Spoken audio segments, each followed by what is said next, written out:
अमरावती जिल्ह्यातील national highway number 6 मार्गावर चालणाऱ्या MH14 GD 6955 या क्रमांकाच्या ट्रॅव्हल्सवर काही अज्ञातांनी रात्री उशिरा गोळीबार करून यातील 4 मुलांना जखमी केल्याची घटना रात्री उशिरा 12:30 ते 1 वाजताच्या दरम्यान उघडकीस आली। मात्र याबद्दल स्थानिक पोलिसांनी कुठलीही माहिती देण्यास नकार केलेला आहे।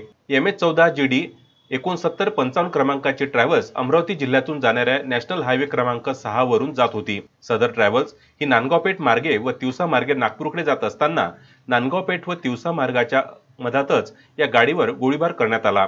या गोळीबारामध्ये ड्रायव्हर साइड असलेल्या काचावर गोळीबार करण्यात आला असून अन्य बाकीच्या खिडक्यांमधून मोठ्या प्रमाणात गोळीबार करण्यात आलेला आहे।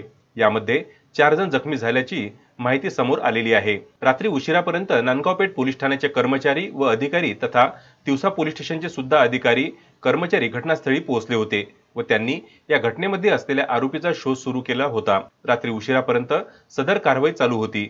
आरोपीचा शोध तिवसा पोलीस स्टेशन व नांदगाव पोलीस स्टेशनचे अधिकारी व कर्मचारी घेत आहेत। Vidarbha news bureau, Amravati.